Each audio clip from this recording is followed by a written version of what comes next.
I tell them all the time. When you have a call on your life,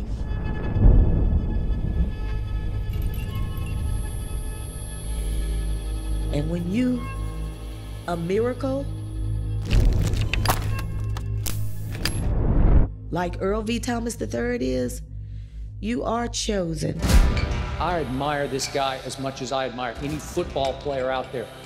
First team All-Pro for 4 straight years, always in the right place at the right time. Is this a guy that's going to be a Hall of Famer? It's real!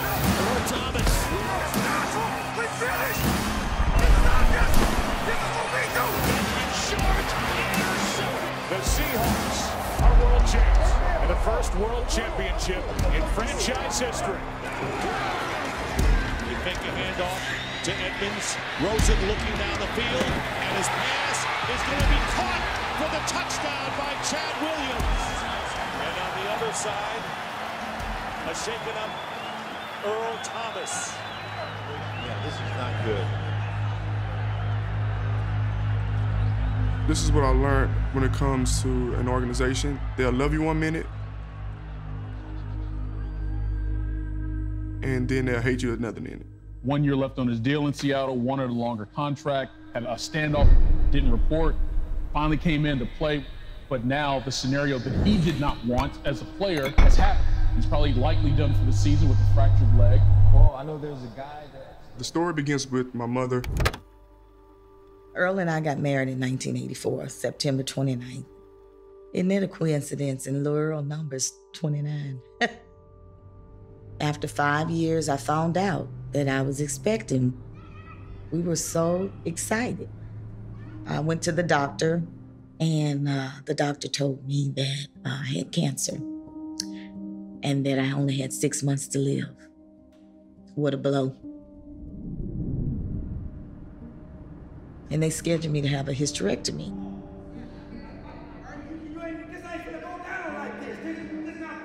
And I decided I definitely wasn't gonna have no hysterectomy because I was believing God was gonna heal me.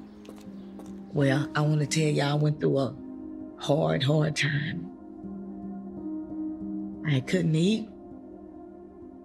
I couldn't raise myself up. I couldn't do a lot of things. But they gonna need you to pray for them. Bless the Lord, oh my soul, all that's within me.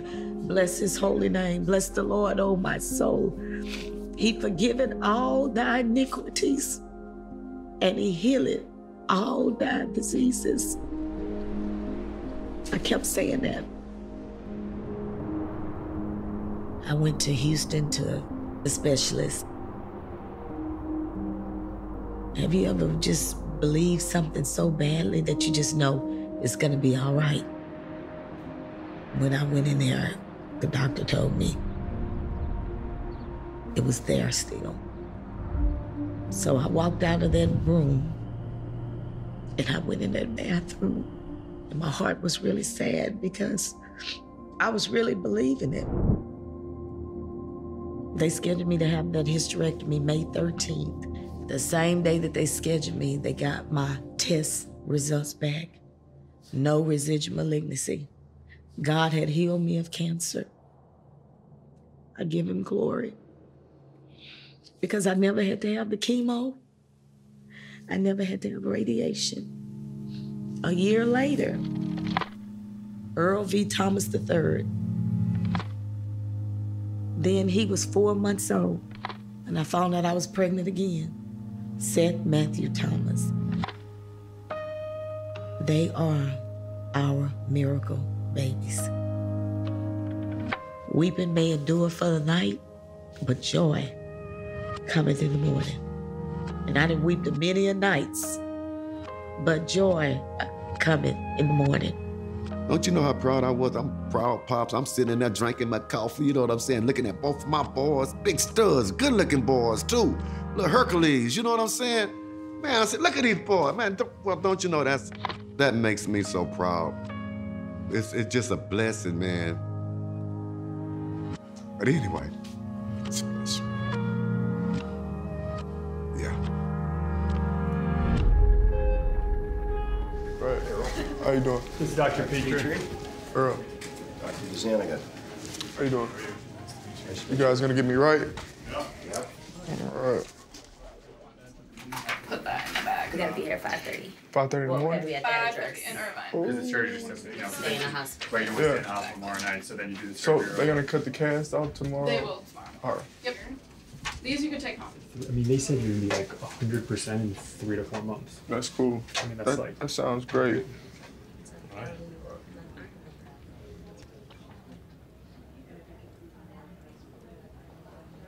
So this is basically. That's probably smaller than the one you would need, of course, but. I mean, I just got like a little fracture. Sheesh. So essentially, what we do is make a little hole right up in front of your knee. So we have to make a little incision here. Damn. Put it in, and then it goes down the center of your knee. So you're gonna poke my knee? Yeah. So we have to. How does that make an affect my incision. knees? It's a good question. There is a percentage of people that will have some knee pain afterwards. Oh my goodness. But what we do is we're gonna put this below the level of the bone, so that. I mean, I'm fast, bro. Like this is my, you know, how I make my living. Speed, man. Mess with my knees and stuff. God damn. Cause like I done had a lot of older partners that was in the league. I started seeing them mess with their knees and they kind of just fall off. And I'm not trying to go down that road.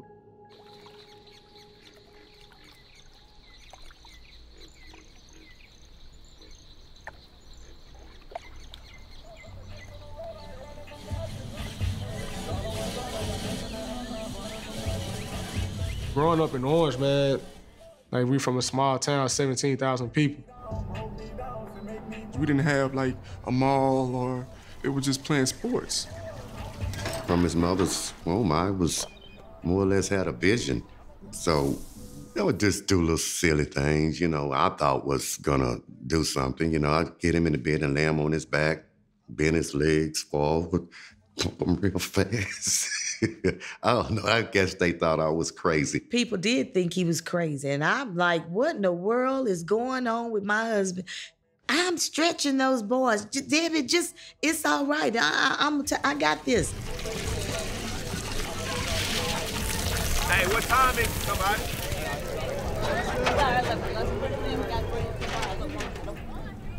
My grandfather was a pastor. He always used to tell us, you can live in the hood, but the hood ain't have to be in us. Earl and Seth were church boys. Like she had us in church every time the church doors was open. Like we gonna be there. Monday nights, Wednesday nights, Friday nights, Sunday mornings, and Sunday nights. And then sometimes on Saturday we had 6 o'clock prayer. Oh, that wasn't my fault that time, bro. Mama kept him in church, I kept him in sports. That is basically, that is what it was. Church and football. But Rita hit my junior year and completely destroyed the city. The kind of damage you're going to see is probably on the Texas coast is going to be equivalent to what we've seen from Katrina. Rita did so much damage to the church and the house.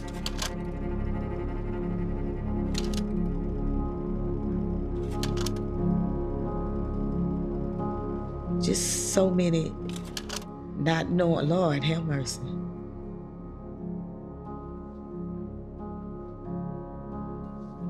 I've been through some stuff. Well, we've been through some stuff. It was me, my mom, my dad, and my brother. It was a 2-bedroom hotel, so it was real small. Everything was cluttered, all our belongings and whatnot we had with us in trash bags. We stayed right next to the Waffle House. We stayed in there for 3 months, and then after those 3 months, we had a little small FEMA trailer right on the land of my grandfather.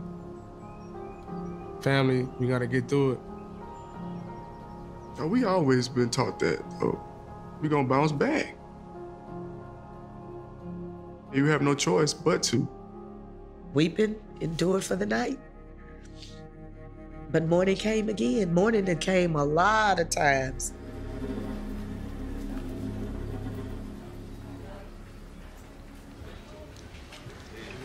Good morning. Ready to go? Good morning, Nina. Good morning. Good morning. Good morning. How you feeling? Ready to get this out the way. Bet you are.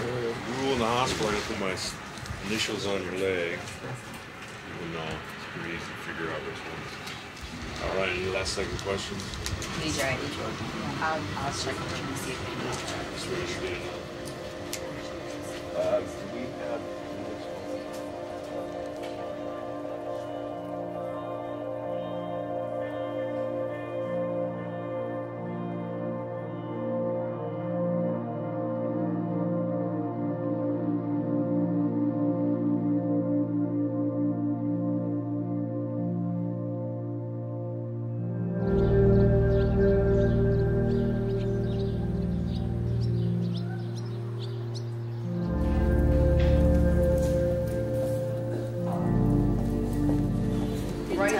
Right now he's actually in surgery. Okay. The nurse right now is working on him, not necessarily. I try my hardest to look on the bright side of things. I just don't want him to go into it with that fear or that, well, what if? Because, you know, you can't live life like that. But you just gotta look at the bright side. And the bright side is that we're fixing a problem and we're not gonna worry about what could come.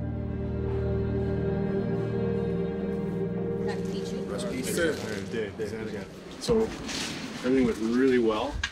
It was exactly as we expected it to be. Rod went in really easily. All the fracture is just right where it needs to be. It is actually so stable that I didn't even put a splint on it. Yeah, so I mean, good thing, right? Yeah. That made me feel better. I gotta be smiling right now.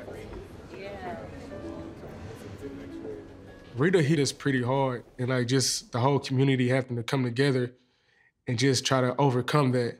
Football is real big back home. It was like, we gotta get back to the fruit. That's what we call Orange, Fruit City.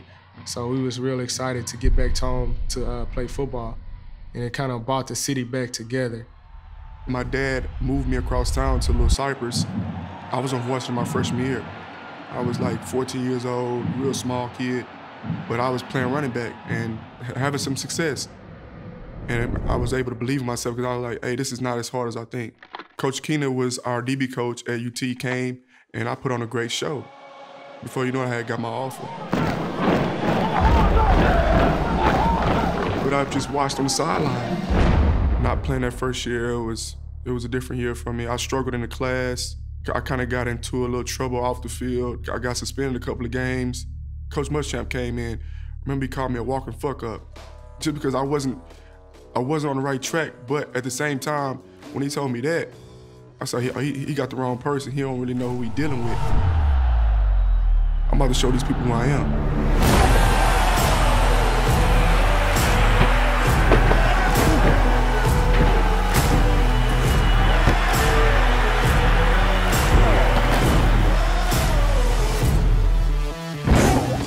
So now he balling at Texas. Oh, so now what's next? He might be good enough to make it to the league.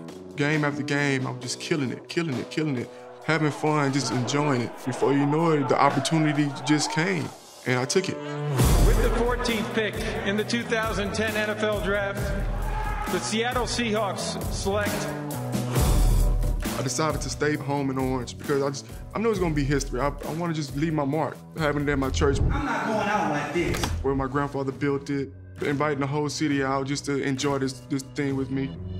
Earl Thomas, defensive back, Texas. The next day I hopped on a flight and I was in Seattle.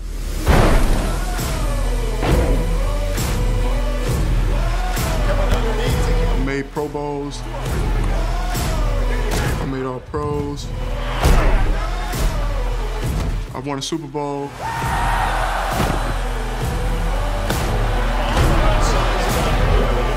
And there's more football to go.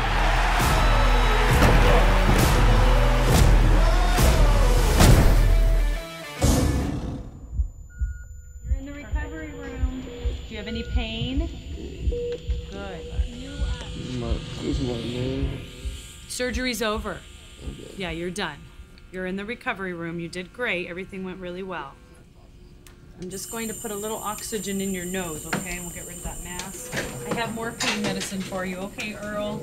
This is a different narcotic, so in combination with the other one, hopefully you'll get a little more relief, okay? Man, I'm doing everything possible, man, to give us the best chance to win. Man, boys are breaking bones, tearing shit, you know, concussions. We're gladiators.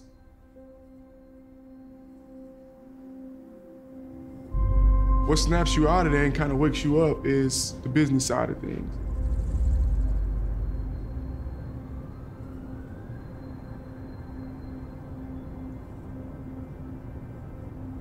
This place is home, and this is where we would like to finish, but we know that doesn't happen all the time. To kind of meet that bump in the road, it was kind of tough. It's taken me a while to wrap my head around the fact that this time next year, we won't be here. Once I got hurt in the Arizona game and I did what I did with the middle finger or whatever, that was more to whoever was not giving me what I deserved. And I felt like they was BSing me, and I just felt played. And then especially, you know, that was one of my worst fears, like to get hurt, and it happened. I was pissed. But, you know, I knew right off it was a blessing in disguise as well. Like, I know I got hurt, but it gives me a chance to rehab. I don't have to, you know, bang anymore for a team that I really wasn't feeling because they wasn't feeling me. I feel like I'm still in control of my own destiny. I want to be in the Hall of Fame, so this is steps that I need to take. I got to stay strong. I'm not going out like this. I'm not going out like this. I'm not going out like this. You know, I know that once I get back, I'm gonna kill it. You gotta understand that some people don't want to see you no higher than where you are. There's no question in my mind that he can be the greatest ever. And I ain't even being biased, I'm being real. The most anointed and the most gifted amongst us will reach a point in their life that they'll be going through something that they can't pray for somebody else, but they gonna need you to pray for them.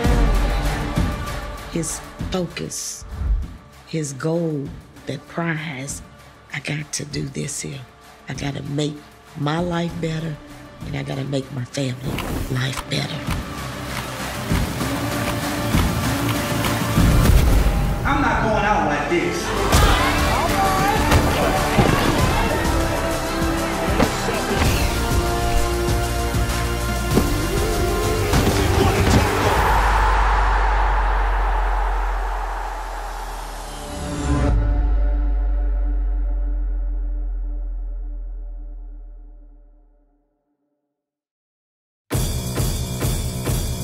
I know you thought it was over. I know you thought it was finished. I know you think I'm a cynic, but you know this only business. People act different as soon as you win it, man. I know this shit ain't no different. You pull up in cars, you act like it's yours, but we know that shit just rent it. Benefited it now, we the ones that your mommy wants you up. I should've stayed in the house, don't open your mouth. We lurk in the swamps like we in the south, so count your days. Hold up, let me count the ways you gon' pay. When I spot you, I'm coming straight through to your face, no foreplay, so don't come up missing.